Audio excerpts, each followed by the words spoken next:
Mga ka-Rizar, ikukorek po natin ang isang vlogger na baluktot ang pag-iisip, no? Ginagawa niya ng reaction video yung kapatid ko na si Super DM na umiiyak daw dahil may kaso, no? Okay? Dahil daw nagpapakalat ng fake news. Okay? Hindi niya alam yung ginagawa niya ay fake news. Dahil umiiyak daw itong aking kapatid na si Super DM dahil may sabpina. Okay? Pero ang original video nito mga ka-Rizar, umiiyak yung aking kapatid dahil nasunugan. Okay? Dahil sa sunog. Hindi siya umiiyak dahil sa sa kaso daw na pambabatikos kaya PBBM or mayroon daw sa pina. Panoorin niya po ang kanyang reaction video, no? Ginagawa niya baluktot o ginagawa niya ng kwentong barbero o ginagawa niya ng fake news reaction yung kapatid ko, yung video ng kapatid ko na umiiyak dahil sa sunog. Okay? Hindi ka nga nakatulong sa sunog. Okay? Ginagawa mo pa ng fake news. Ito, panoorin po natin. Yung kaso ko po kasi hindi basta-basta. Kawawa naman po kasi ako nito. Ano bang gagawin ko? Lagi niyo tandaan na kahit malungkot ako, gusto ko kayo mapasaya. Lagi niyong tandaan na kahit malungkot ako, gusto ko lagi ko kayong mapasaya. Eh, nalungkot ako ngayon kasi tangina, wala na.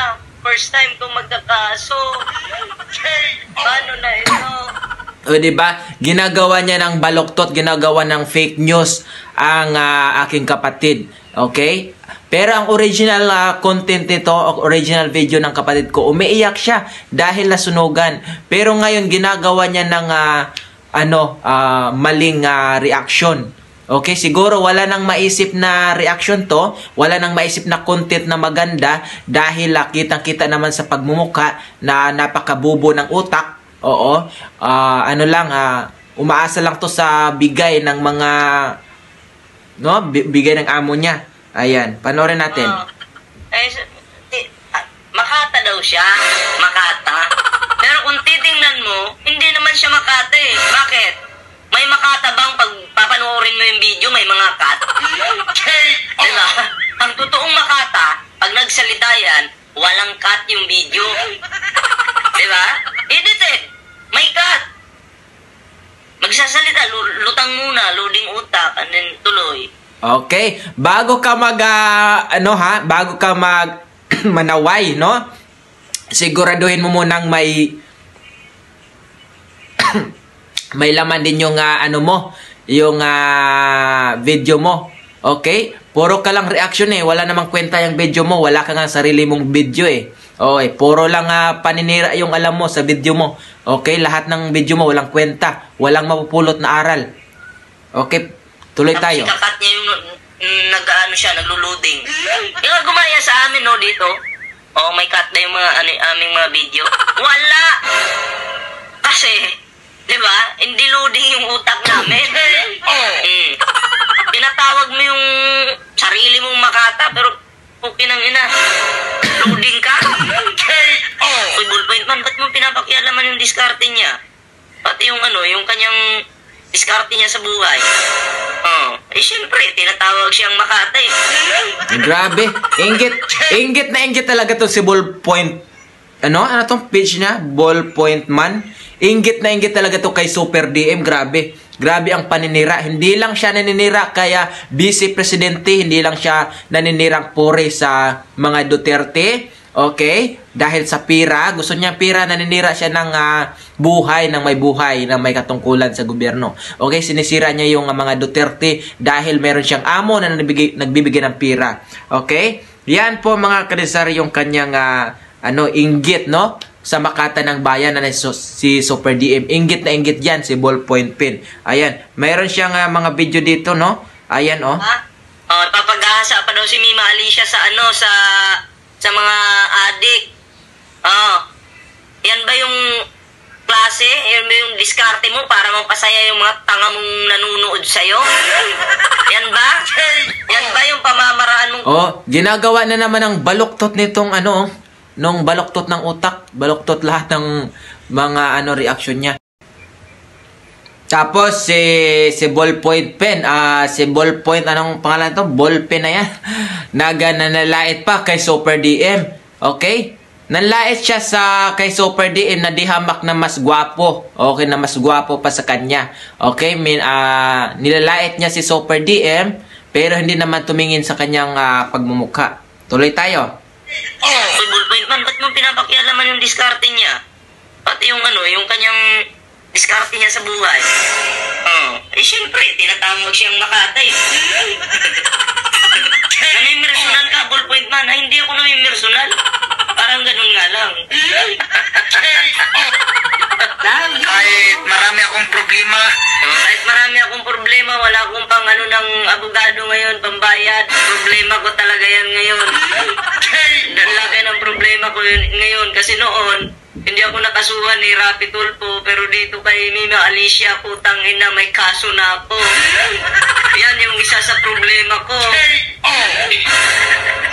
mga patawa pa rin yung vlog. Mga patawa pa rin. Pero,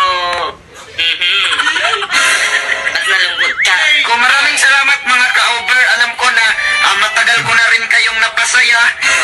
Alam ko na matagal ko na rin kayong napasaya at inuto.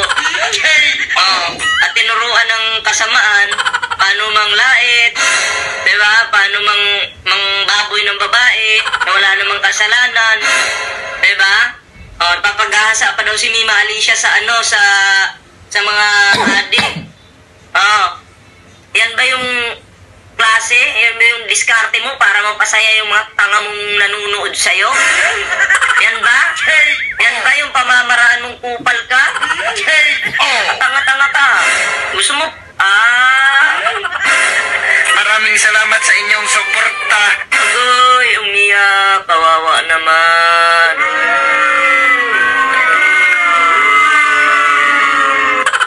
Ang tanong, pag nakulong ka, susuportahan ka kaya nila?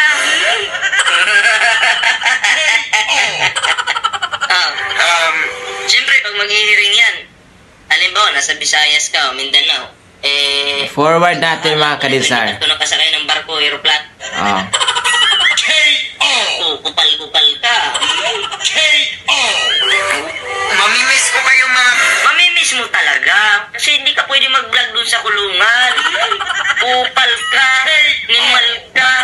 Ka-over, mamimiss ko kayo. Huwag nyo kalimutan na mahal ko kayo mga... Huwag mong kalimutan na mahalin mo rin yung sarili mo.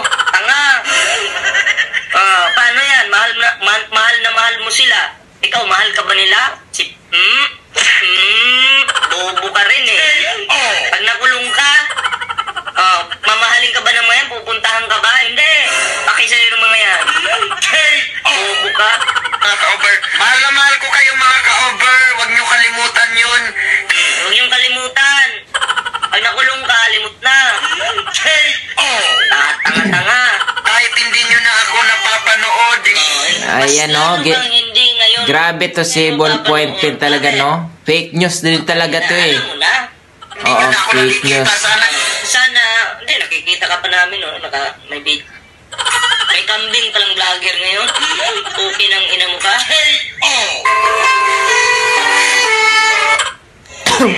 Madadamage ka talaga dito. Kumbaga langaw ka lang na General Torre. Kahit hindi nyo na ako napapanood. Mas lalo kang hindi ngayon mapapanood. Doon yan dadamputin niya. At nalungkot ka. Kung maraming salamat. At tinuruan ng kasama. Papagahasa pa daw si Mima kasaya yung mga tanga mong... Maraming salamat sa inyong Ang tanong, pag nakulong ka,